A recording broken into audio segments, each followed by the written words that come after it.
Hey, it's almost Valentine's Day, and what a better time than this to have pancakes anytime. It can be any meal, any day, but heck, I can have pancakes almost any time. I don't know about you, but I was brought up with them, so it makes sense, right? And if you weren't brought up with them, this is the time to start trying them. Okay, and I'm not talking boxed. I'm saying from scratch, have it your way. Yum, yum. I would like to show you how easy it is. In the beginning, it's a little bit more work because you need to make the mix up first. And so you'll have a bag like this, and you can use it all month, a couple of months, 6 months down the road, and it makes it really nice, just like box, but better. What we're going to do is we're going to get some things prepared. I already have the mix ready, but I wanted to kind of go over that with you so that you know what's in it, and then we'll have a recipe in the comment section, or if you're watching this on YouTube, in the see more section below. The outcome of this is worth it. It's really worth the time, especially on special days like Valentine's Day or holidays like Easter or whatever coming up. Okay, so why have pancakes? What do you think? Well, carbs are for energy. We also have a source of iron, and so we all need a little bit more iron some days. And a serving of whole wheat pancakes gives you, of course, that calcium for strong bones.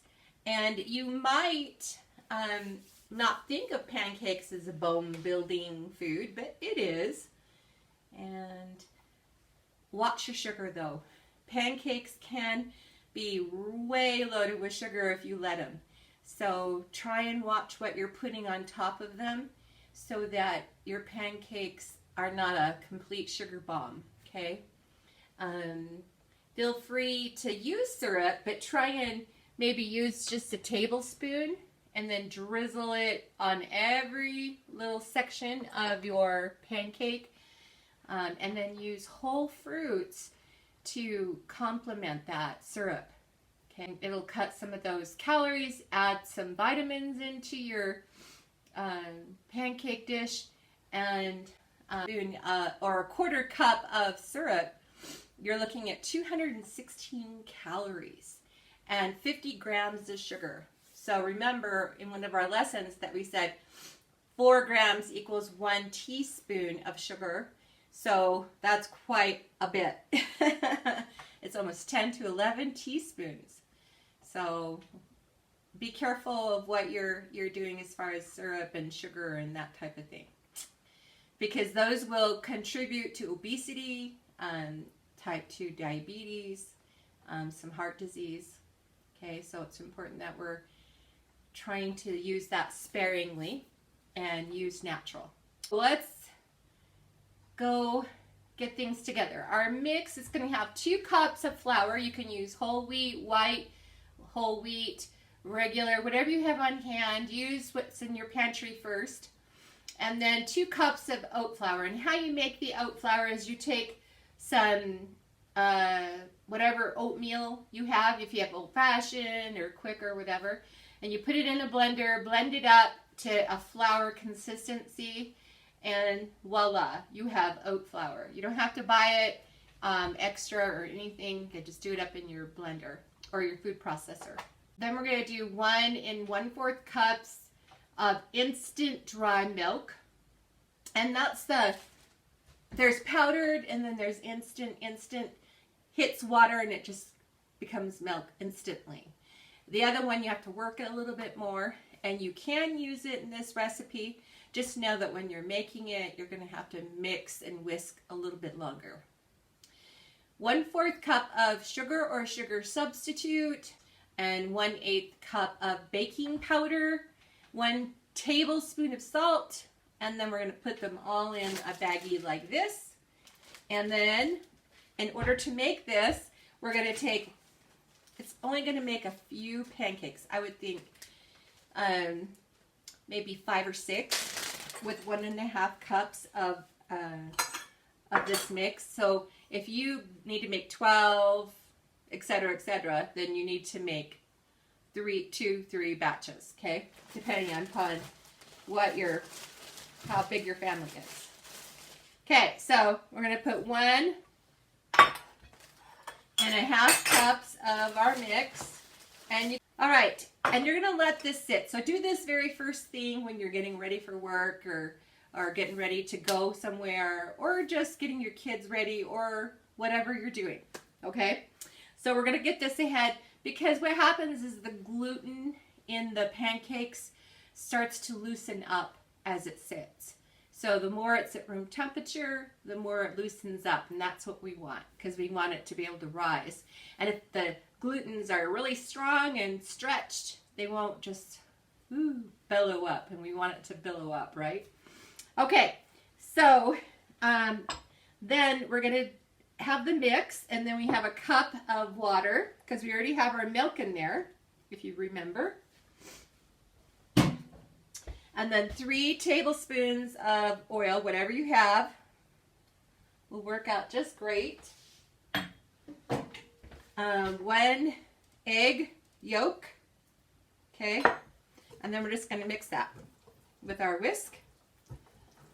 And I don't have time to sit here and just let this sit, so this time around I'm not going to let it. But when I made the ones this morning, I did. So it might not even make that much of a difference. We'll see. This will be a good test for us. All right, and then when you get that somewhat done, it's going to be a little lumpy because of the oats. Then take a spatula, and already I've done some egg whites ahead, and this will make them a little fluffier too. Okay, now we're going to do something that's called folding. Okay, and you're going to take your spatula and you're going to just fold the batter over the egg whites like this, and that's called folding. Just gently fold it over and down until it's all mixed in. So you're not whipping it like before with the whisk, just kind of up and down until it's all done. Okay.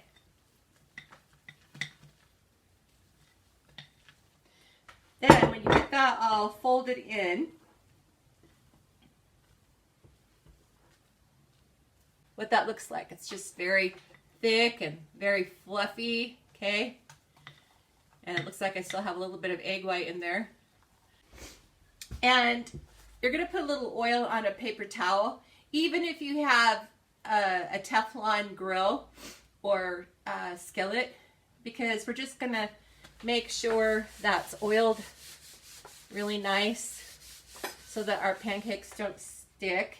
And the nice thing about having a little towel with a little oil on it is that you can just do it as you do the pancakes, and say you take them off and then you can do it again, and you don't have to keep pouring. And if you put too much, then it has a tendency to fry the pancake, and we don't want fried pancakes, right? Okay, so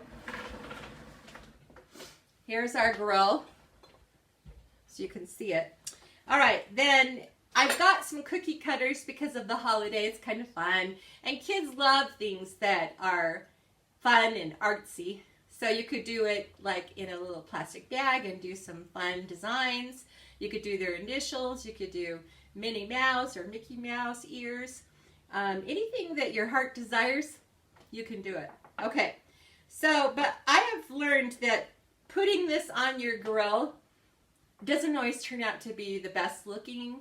So I do it after, and then you can give the scraps or whatever to your dog, or just put them off to the side and you can eat them later. Okay, so I'm just going to put a 1/2 cup of this on here. And you want the pancake to be about the same size as your cookie cutter so that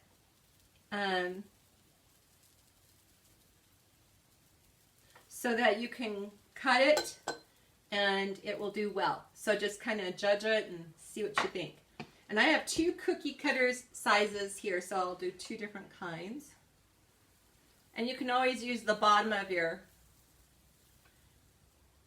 cup too to get that where you need to have it. Okay. All right, then you're gonna see it start to bubble. So you'll see that little bubbles start to happen in your pancakes, and they will get more and more as they cook faster. Your heat, you need to put a little bit of water on your pan, just a teeny bit. Can you hear that sizzle? That's what you want, okay? And then once you get your pancake on, you can always turn it down a little bit to be a medium low. So have it be 300 and then take it down to about 250 if you have a grill like this. Otherwise, if it's on the stove, do a medium, test it with the water, and then when you get that sizzle, go ahead and turn, and you put your pancake on, go ahead and turn your heat down, okay? And this is going to be a little darker than most pancakes because we've got the oats and white whole wheat and all that in there, okay? But look how pretty those are. Turning out really good, huh? Keep an eye on them and teach your kids to do it so you can get ready for work while they're on there. We have got this already done.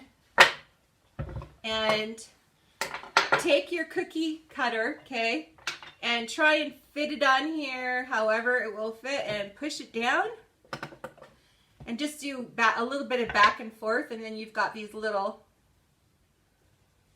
parts, just a little bit left. You can give this, like I said, to your chickens or whatever you have, if you give your dog scraps, okay? And then I'm going to use one of these. I like using different shapes and sizes because then it gives some texture to your plate. Look how pretty.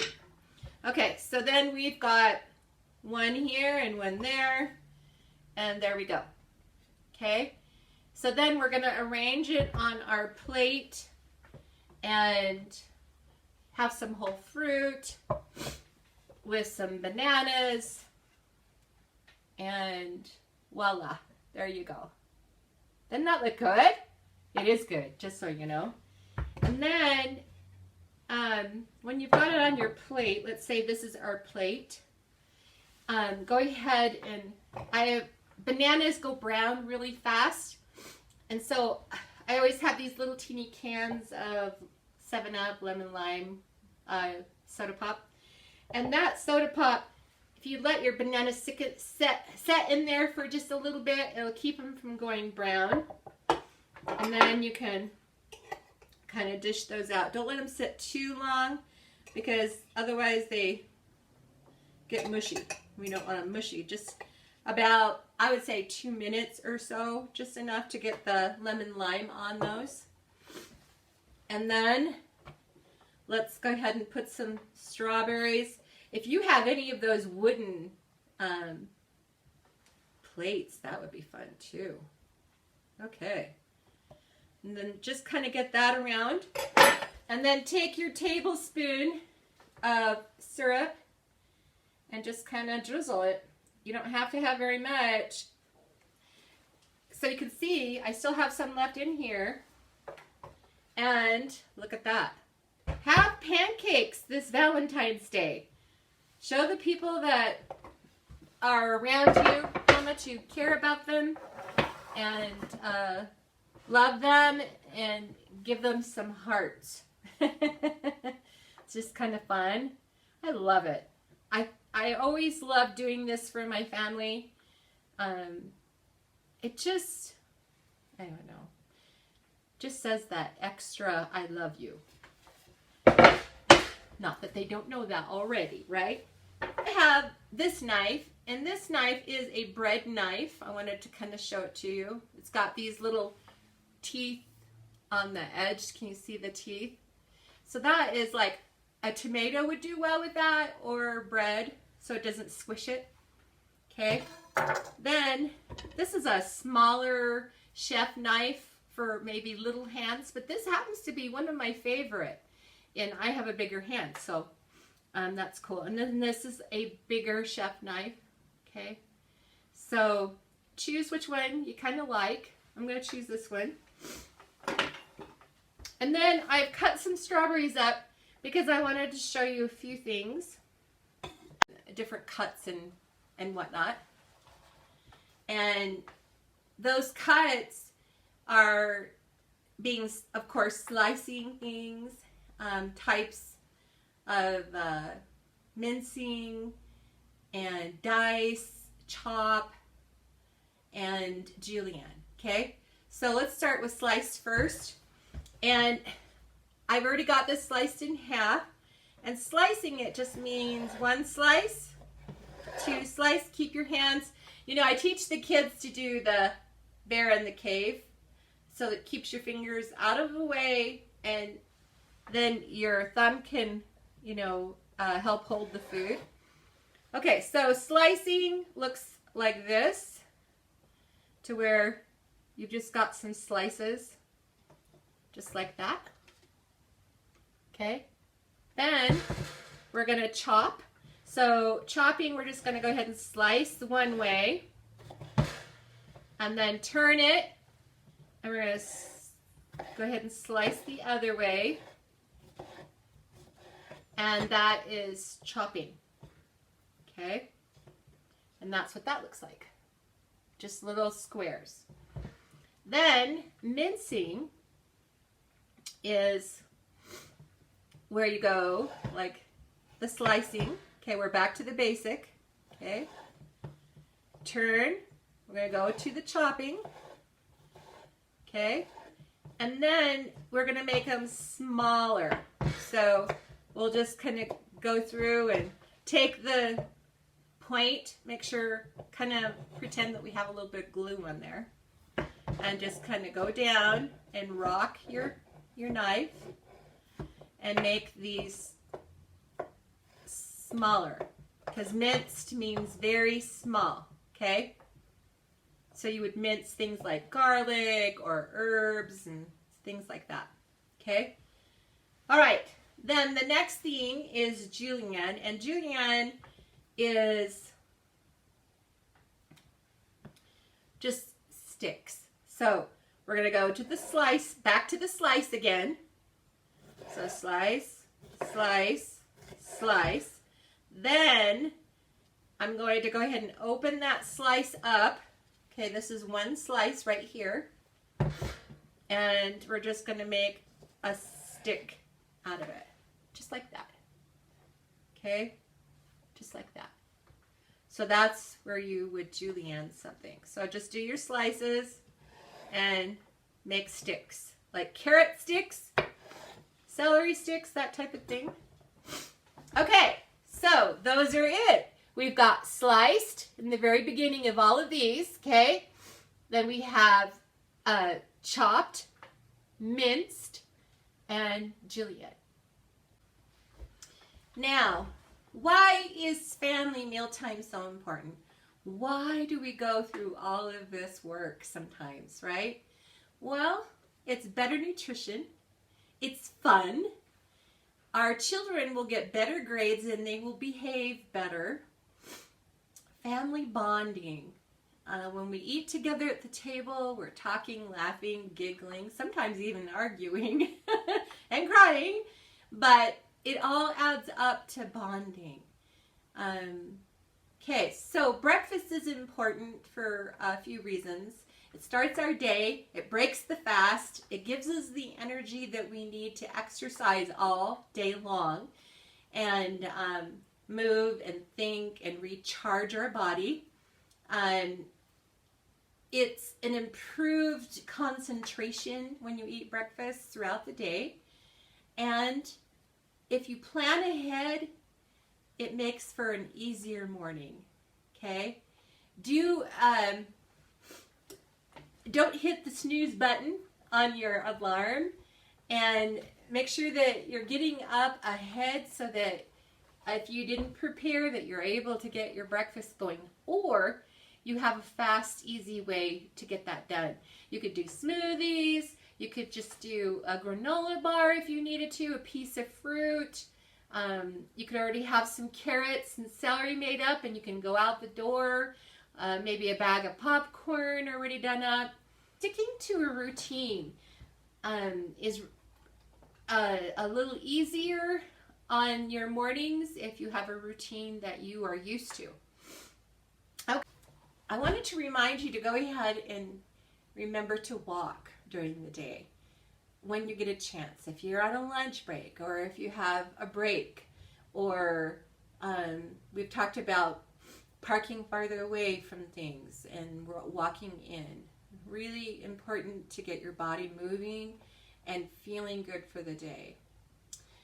Okay, and also take your family with you when you can. When you're having your mealtime at night, after, go for a walk, hand in hand, talking some more, loving each other. Take our pets. So family mealtime is the best.